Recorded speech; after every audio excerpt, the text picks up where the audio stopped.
For the Tuesday in Holy Week, the Passion of St. Mark is what is traditionally reflected upon. And so the Passion according to St. Mark, chapters 14 and 15. It was now 2 days before the Passover and the Feast of Unleavened Bread. And the chief priests and the scribes were seeking how to arrest Jesus by stealth and kill him. For they said, "Not during the feast, lest there be an uproar from the people." And while he was at Bethany, in the house of Simon the leper, as he was reclining at table, a woman came with an alabaster flask of ointment of pure nard, very costly, and she broke the flask and poured it over his head. There were some who said to themselves indignantly, "Why was the ointment wasted like that? For this ointment could have been sold for more than 300 denarii and given to the poor." And they scolded her. But Jesus said, "Leave her alone. Why do you trouble her? She has done a beautiful thing to me. For you always have the poor with you, and whenever you want, you can do good for them. But you will not always have me. She has done what she could. She has anointed my body beforehand for burial. And truly I say to you, wherever the gospel is proclaimed in the whole world, what she has done will be told in memory of her." Then Judas Iscariot, who was one of the 12, went to the chief priests in order to betray him to them. And when they heard it, they were glad and promised to give him money. And he sought an opportunity to betray him. And on the first day of unleavened bread, when they sacrificed the Passover lamb, his disciples said to him, "Where will you have us go and prepare for you to eat the Passover?" And he sent 2 of his disciples and said to them, "Go into the city, and a man carrying a jar of water will meet you. Follow him. And wherever he enters, say to the master of the house, 'The teacher says, where is my guest room, where I may eat the Passover with my disciples?' And he will show you a large upper room furnished and ready. There prepare for us." And the disciples set out and went to the city, and found it just as he had told them, and they prepared the Passover. And when it was evening, he came with the 12. And as they were reclining at table and eating, Jesus said, "Truly I say to you, one of you will betray me, one who is eating with me." They began to be sorrowful and say to him one after another, "Is it I?" He said to them, "It is one of the 12, one who is dipping bread into the dish with me. For the Son of Man goes as it is written of him. But woe to that man by whom the Son of Man is betrayed. It would have been better for that man if he had not been born." And as they were eating, he took bread, and after blessing it, broke it and gave it to them and said, "Take, this is my body." And he took a cup, and when he had given thanks, he gave it to them, and they all drank of it. And he said to them, "This is my blood of the covenant, which is poured out for many. Truly I say to you, I will not drink again of the fruit of the vine until that day, when I drink it new in the kingdom of heaven." And when they had sung a hymn, they went out to the Mount of Olives. And Jesus said to them, "You will all fall away, for it is written, I will strike the shepherd, and the sheep will be scattered. But after I am raised up, I will go before you to Galilee." Peter said to him, "Even though they all fall away, I will not." And Jesus said to him, "Truly I tell you, this very night before the rooster crows twice, you will deny me 3 times. But he said emphatically, "If I must die with you, I will not deny you." And they all said the same. And they went to a place called Gethsemane. And he said to his disciples, "Sit here while I pray." And he took with him Peter and James and John, and began to be greatly distressed and troubled. And he said to them, "My soul is very sorrowful, even to death. Remain here and watch." And going a little farther, he fell on the ground and prayed that, if it were possible, the hour might pass from him. And he said, "Abba, Father, all things are possible for you. Remove this cup from me. Yet not what I will, but what you will. And he came and found them sleeping, and he said to Peter, Simon, are you asleep? Could you not watch 1 hour? Watch and pray that you may not enter into temptation. The spirit indeed is willing, but the flesh is weak. And again he went away and prayed, saying the same words. And again he came and found them sleeping, for their eyes were very heavy, and they did not know what to answer him. And he came the third time and said to them, Are you still sleeping and taking your rest? It is enough, the hour has come. The Son of Man is betrayed into the hands of sinners. Rise, let us be going.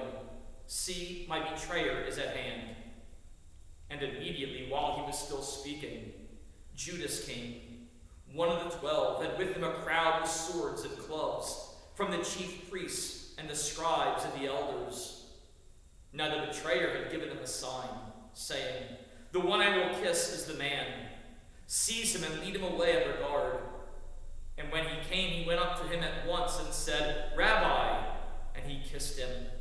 And they laid hands on him and seized him. But one of those who stood by drew his sword and struck the servant of the high priest and cut off his ear. And Jesus said to them, Have you come out as against a robber, with swords and clubs to capture me? Day after day I was with you in the temple teaching, and you did not seize me.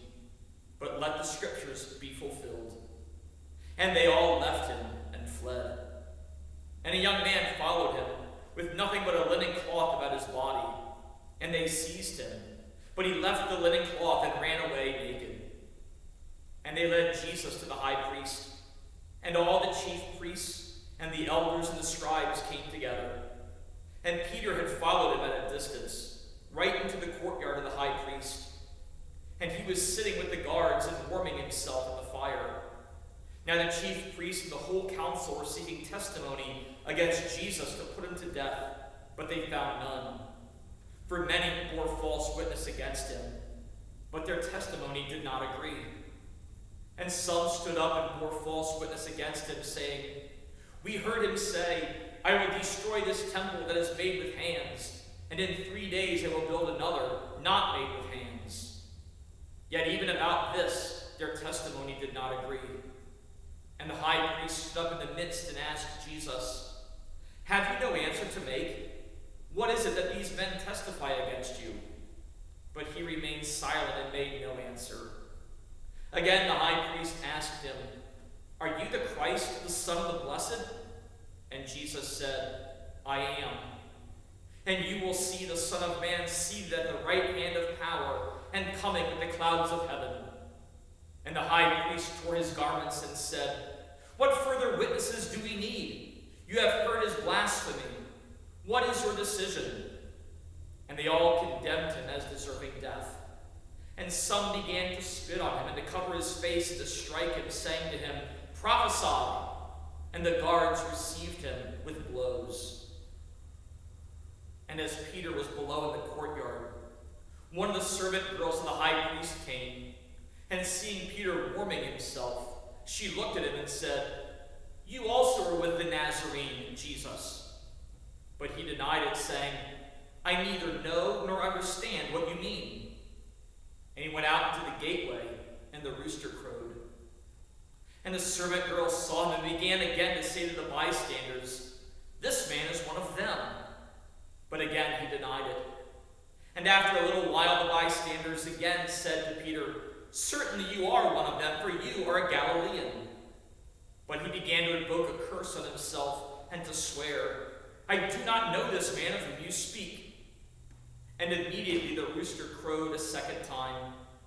And Peter remembered how Jesus had said to him, Before the rooster crows twice, you will deny me 3 times. And he broke down and wept. And as soon as it was morning, the chief priests held a consultation with the elders and scribes and the whole council. And they bound Jesus and led him away and delivered him over to Pilate. And Pilate asked him, Are you the king of the Jews?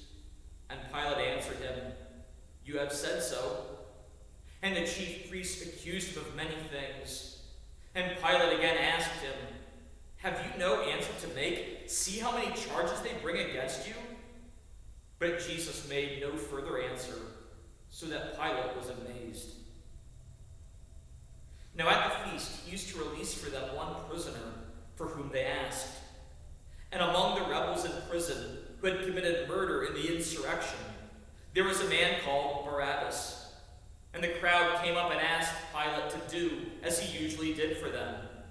And he answered them, saying, "Do you want me to release for you the King of the Jews?" For he perceived that it was out of envy that the chief priests had delivered him up. But the chief priests stirred up the crowd to have him release for them Barabbas instead. And Pilate again said to them, "Then what shall I do with the man you call the King of the Jews?" And they cried out again, "Crucify him." And Pilate said to them, "Why? What evil has he done?" But they shouted all the more, "Crucify him." So Pilate, wishing to satisfy the crowd, released for them Barabbas, and having scourged Jesus, he delivered him to be crucified. And the soldiers led him away inside the palace, that is, the governor's headquarters. And they called together the whole battalion. And they clothed him in a purple cloak, and twisting together a crown of thorns, they put it on him. And they began to salute him, "Hail, King of the Jews!" And as they were striking his head with a reed, and spitting on him, and kneeling down in homage to him, and when they had mocked him, they stripped him of the purple cloak and put his own clothes on him. And they led him out to crucify him. And they compelled a passerby, Simon of Cyrene, who was coming in from the country, the father of Alexander and Rufus, to carry his cross. And they brought him to a place called Golgotha, which means place of a skull. And they offered him wine mixed with myrrh, but he did not take it. And they crucified him and divided his garments among them, casting lots for them, to decide what each should take. And it was the third hour when they crucified him. And the inscription of the charge against him read, "The King of the Jews." And with him they crucified two robbers, one on his right and one on his left. And those who passed by derided him, wagging their heads and saying, "Aha, you who would destroy the temple and rebuild it in 3 days, save yourself and come down from the cross." So also the chief priests, the scribes, mocked him to one another, saying, "He saved others, he cannot save himself. Let the Christ, the King of Israel, come down now from the cross, that we may see and believe." Those who were crucified with him also reviled him. And when the 6th hour had come, there was darkness over the whole land until the 9th hour. And at the 9th hour Jesus cried with a loud voice, "Eloi, Eloi, lama sabachthani," which means, my God, why have you forsaken me?" And some of the bystanders hearing it said, "Behold, he is calling Elijah." And someone ran and filled a sponge with sour wine, put it on a reed, and gave it to him to drink, saying, "Wait, let us see whether Elijah will come to take him down." And Jesus uttered a loud cry and breathed his last. And the curtain of the temple was torn in two from top to bottom. And when the centurion who stood facing him saw that in this way he breathed his last, he said, "Truly this man was the Son of God." There were also women looking on from a distance, among whom were Mary Magdalene, and Mary the mother of James the younger, and of Joseph, and Salome. When he was in Galilee, they followed him and ministered to him. And there were also many other women who came up with him to Jerusalem. And when evening had come, since it was the day of preparation, that is, the day before the Sabbath, Joseph of Arimathea, a respected member of the council, who was also himself looking for the kingdom of God, took courage and went to Pilate and asked for the body of Jesus. Pilate was surprised to hear that he should have already died. And summoning the centurion, he asked him whether he was already dead. And when he learned from the centurion that he was dead, he granted the corpse to Joseph. And Joseph bought a linen shroud, and taking him down, wrapped him in the linen shroud and laid him in a tomb that had been cut out of the rock. and he rolled a stone against the entrance of the tomb. Mary Magdalene and Mary, the mother of Joseph, saw where he was laid. This